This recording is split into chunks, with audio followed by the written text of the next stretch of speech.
Senator Di Natale. Thank you very much. I rise today to express my grave concerns about a tragic situation that is unfolding on Australia's doorstep at this very moment. I speak of the issue of West Papua, where alarming human and democratic rights abuses are occurring. It appears that there's a significant escalation in politically motivated violence over the past month.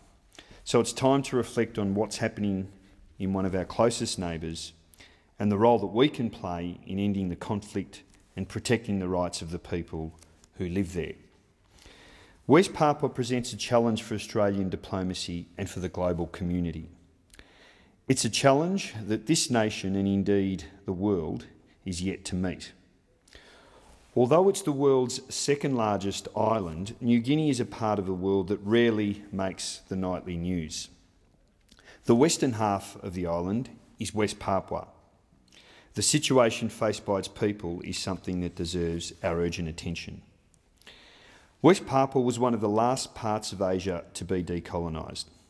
The Dutch retained control of the region when Indonesia gained its independence in 1949.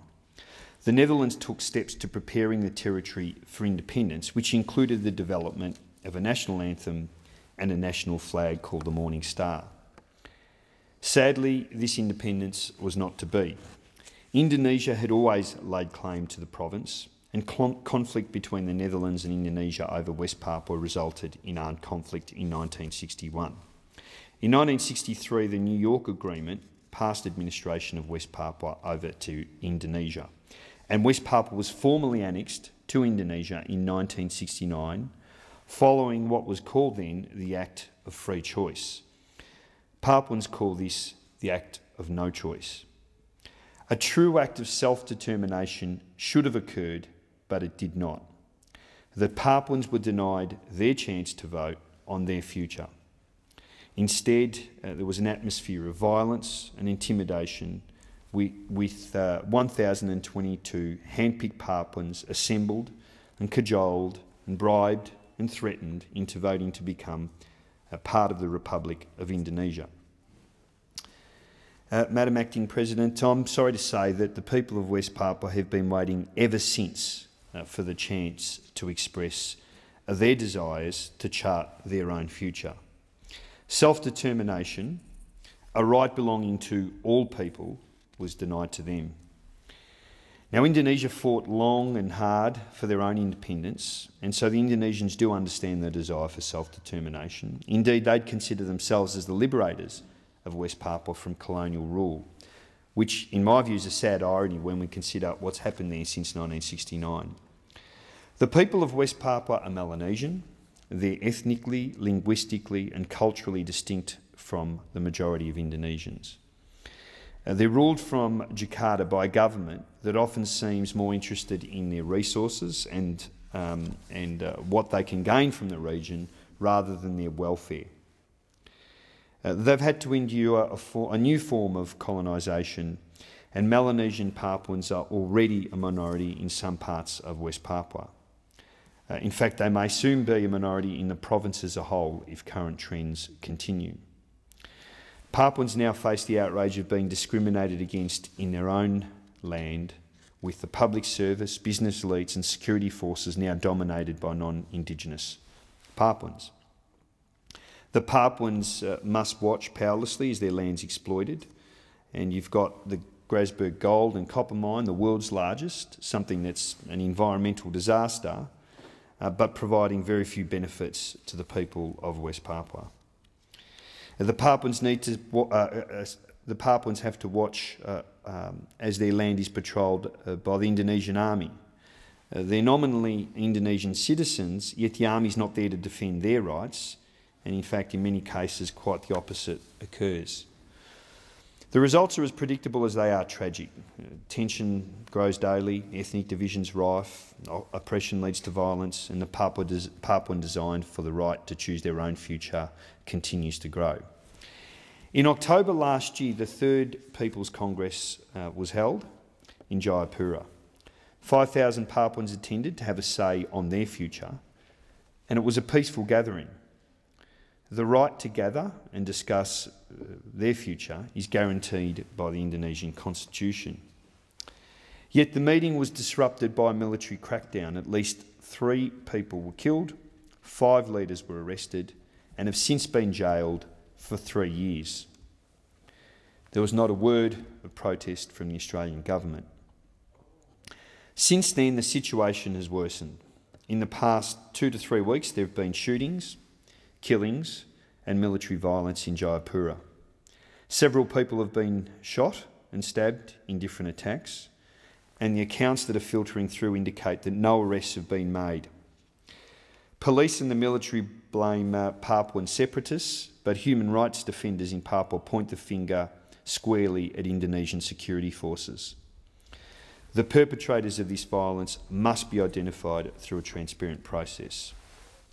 We've also heard reports of Indonesian security forces sweeping the Papuan highland town of Wamena. They've caused at least 2 deaths and have torched at least 70 houses, injured at least 11 people. This was apparently retaliatory action, police retaliating for the killing of one of their officers by Papuans. The killing of the police officer, however, was prompted by his killing of a Papuan child on his motorbike. And unless those inflicting violence are held accountable, this cycle of violence will continue and worsen. We've now heard news of Papuan leader Marco Tabuni being shot and killed by police on Thursday last week. He was walking on the street near a housing complex in a suburb of Jayapura.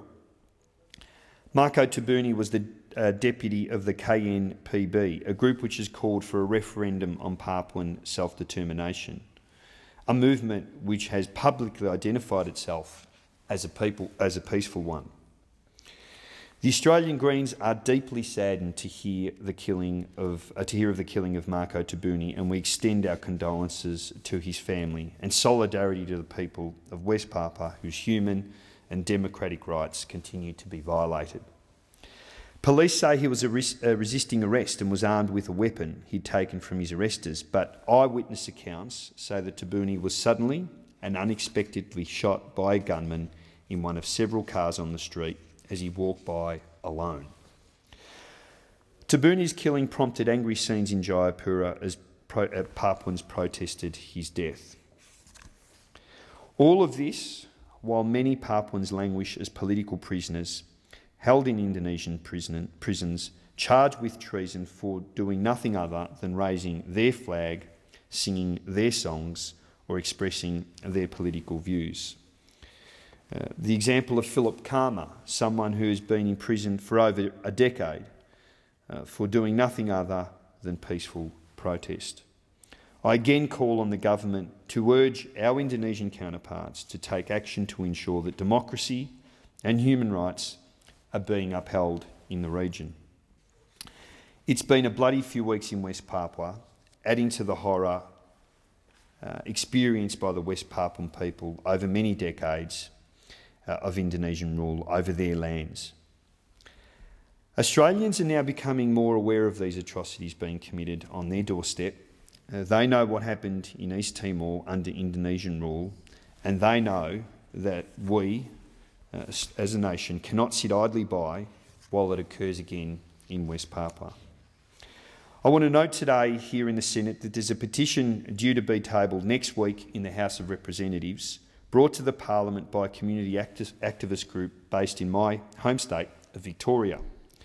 The petition's been signed by more than 3,000 Australians, and it calls on the Australian government to request that the United Nations review the New York Agreement of 1962 and the 1969 Act of Free Choice and conduct a genuine, UN-monitored referendum on self-determination in which all adult West Papuans are allowed to vote without duress.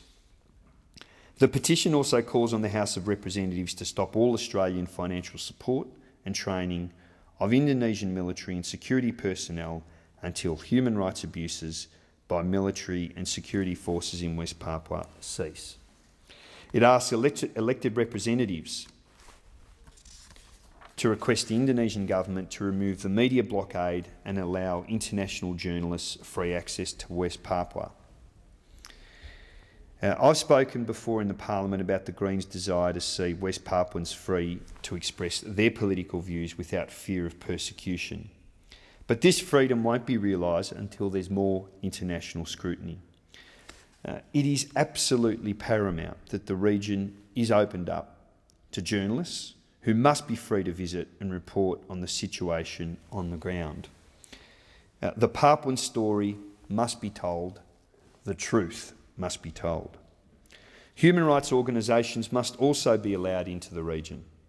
Until this scrutiny is applied, we only have the assertions of local authorities that illegal acts are not occurring, and it would not be wise, given past history, to take these assertions at face value. I'll continue to advocate for the human rights of one of our nearest neighbours until we see this important change. People should never feel the threat of violence or death simply for expressing their political views. We must advocate for a new dialogue between the Indonesian government and the representatives of the Papuan people. While in theory West Papua has special autonomy, this has failed the West Papuan people. It's time to start discussions afresh.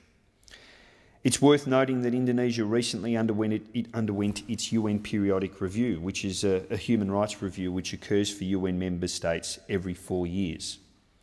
This was an opportunity for fellow UN member states to make observations and recommendations on the human rights record of Indonesia. The review was held on May 23rd, and the Indonesian government accepted 180 recommendations from 74 countries. Indonesia adopted 144 of these, with the remainder to be brought back to Indonesia to be considered and decided upon in September 2012 during the 21st session of the UN Human Rights Council.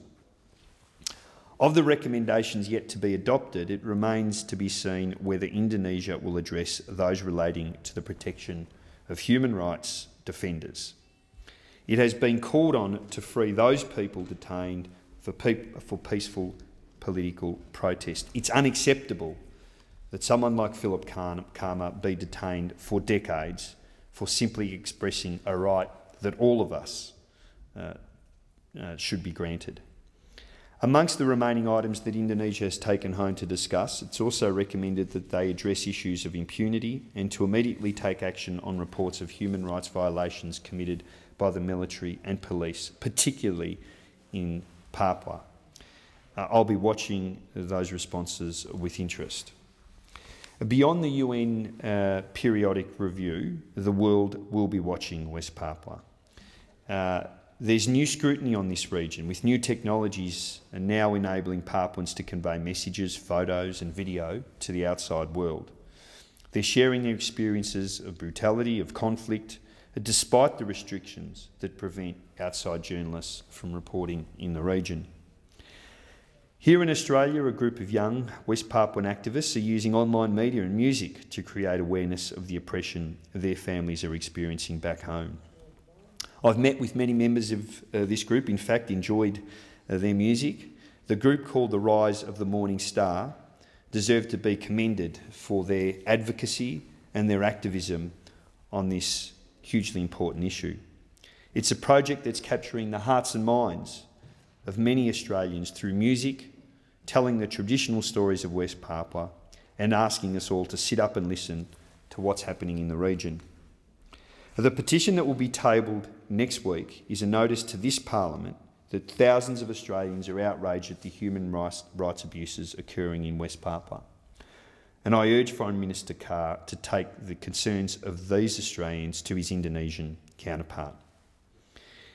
I'm also pleased that with several of my colleagues, I'll be inviting all members of this 43rd Parliament to join us in establishing a Parliamentary Friends of West Papua group, which will be an opportunity for us to collaborate across party lines on the complex issues facing our neighbours.